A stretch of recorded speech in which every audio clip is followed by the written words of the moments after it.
Rabbel alemin ve ya erhamer rahimin. Bizleri yoktan var eden, varlığından haberdar eden, bizlere sayısız nimetler bahşeden, can veren, hayat veren, umut veren, neşe veren, seven, sevdiren ve bizleri bu güzel mekanda, bu güzel programla bir araya getiren, şanı yücelan Halik-i Zülcelal'imiz Rabbimiz, sana hamd ediyoruz, şükrediyoruz. Hamdlerimizi ve şükürlerimizi kabul ve makbul eyle ya Rabbi.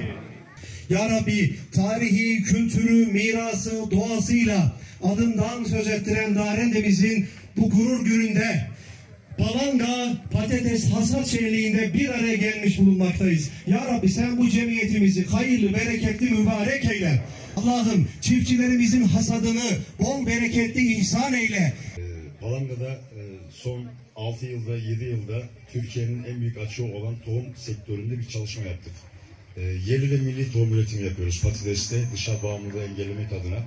Burada ürettiğimiz çeşitlerimizde zaten Levent Bey ünlenen diye Balanga'da üretilen ve birçok yurt dışına giden çeşitlerimiz bulunmaktadır. Ben kısaca size şundan bahsetmek istiyorum. Balanga'da bu yıl 3000 dekarlık bir alanda patates ekimi gerçekleştirdik. Ekimlerimizin birçoğu tohumluk patatestir. Bizim genelde tohumluk patateslerimiz yurt dışına gönderilmektedir. Diğer kalanda aşağı yukarı 500 dekarda yemeklik patatesimizdir. Bu yıl aşağı yukarı 3000 dönümden 15.000 ton rekolte beklemekteyiz. Büyük bir kısmını şimdiye kadar Allah'ın izniyle kazasız belasız bir şekilde buraya kadar getirdik. Aşağı yukarı bir 15 gün sürecek bir hasadımız var. Hasadımızda kazasız belasız memleketimize hayırlı olsun, bereketli olsun diyorum. Sonuçta biz Darendeliyiz. Ekmeğimizi taştan çıkartan insanlarız. Tarım sektörü biliyorsunuz son yıllarda biraz sıkıntılı ama biz elimizden geldiği kadar bu lokomotifi bir şekilde yürütmeye çalışıyoruz. Bölge istihdamı açısından, ilçemizin kalkınması açısından çok ciddi bir katma değer sağlamaktayız. Aşağı yukarı sezonda 150 tane çalışanımız, daimi 15 tane çalışanımız bulunmaktadır. Ana depolarımız değil de burada hani depolama şansımız olmadığı için bizim patatesimizi ana depolarımız Selanik tohum olarak Niğde'de bulunmaktadır. Günlük aşağı yukarı buradan 10 ya da 15 tır sevkiyatımızı Niğde'deki ana depomuza yapmaktayız. Ana depomuza yaptığımız patateslerimiz eleme boylama tesisimizde kalitesine, boyuna ve cinsine göre ayrılmaktadır. Bir kısmı sofralık olarak, yani sofralık ektiklerimiz sofralık olarak piyasaya sürülmektedir. Ama ürettiğimiz ürünün %80'i Türkiye Cumhuriyetlerine, birçok Avrupa ülkesine tekrar tohum olaraktan gitmektedir. Biz zoru başardık. Yani bu zor coğrafyada, bu zor şartlarda tüm zorluklara rağmen Darende'nin adını, köyümüzün adını, Malatya'mızın adını uluslararası birçok platformda rahatlıkla duyurduk. Bunun gururunu da yaşıyoruz.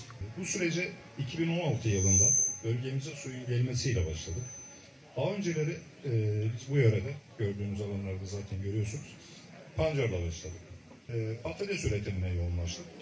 Ve şu anda 3000 dekarda, Hakan arkadaşımın da söylediği gibi hem tohumluk hem yemeklik patates üretmekteyiz. Ayrıyeten pancar üreten arkadaşlarımız da var. Onlar da bu süreçte ellerinden geleni yapıyor. Ekonomiye katma değerde bulunuyor. Bölgemiz bu konuda çok iyi. Yani bunu başardık. Üretimde sıkıntılarımız oluyor. Ama bunları bir şekilde aşıyoruz. Bugün burada bereketli topraklarımızda üretimin, emeğin ve alın terinin bayramını kutluyoruz.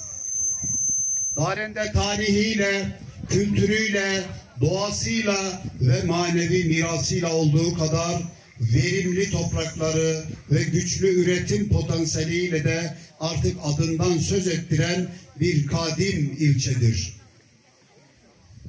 2018 yılında Niğde Patates Araştırma Enstitüsü Müdürlüğü tarafından yürütülen ıslah çalışmaları kapsamında yerli patates tohumu geliştirmek için Palanga mahallemiz pilot bölge olarak seçildi. Rakımı yüksek, hastalıklardan uzak, ari ve temiz toprak yapısıyla Palanga kısa sürede Türkiye'nin en önemli tohumluk patates üretim merkezlerinden biri haline geldi. Bugün burada özel firmalarımızın ve girişimci çiftçilerimizin gayretiyle 3000 dönüm arazide 15.000 ton patates üretimi rekoltesine ulaşmanın sevincini yaşıyoruz. Doğrudan ve dolaylı olarak 500'e yakın ailemize istihdam ve iş imkanı sağlanıyor. Burada üretilen endüstriyel değeri yüksek patates çeşitleri yalnızca ülkemizde değil, pek çok ülkeye de ihraç ediliyor. Bu da ithal tohumlara harcanan dövizin ülkemizde kalması, Darendemizin ekonomisine sıcak para olarak geri dönmesi anlamına geliyor. Ne kadar Niğde patates ile anılıyordu. Patates deyince Niğde akla geliyordu. Bundan sonra artık Daren'de patates ile alınacak, yerli üretimle alınacak ve bütün tarihiyle, kültürüyle her alanında en güzel işlerle anılacak. Bu iddia hepimizin ortak vizyonudur.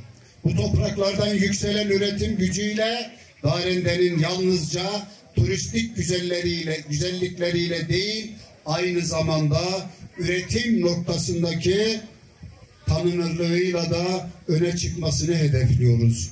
Biz belediye olarak üreticimizin ve yatırımcımızın her zaman her yerde yanında olacağız.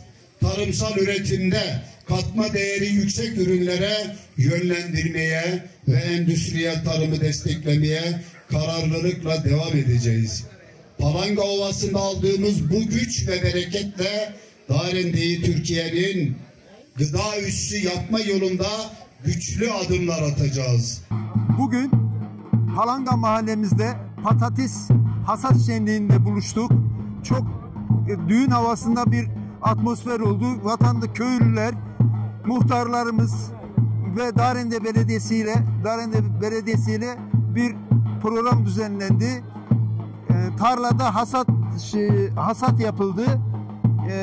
Verim çok güzel, ürünlerimiz çok kaliteli.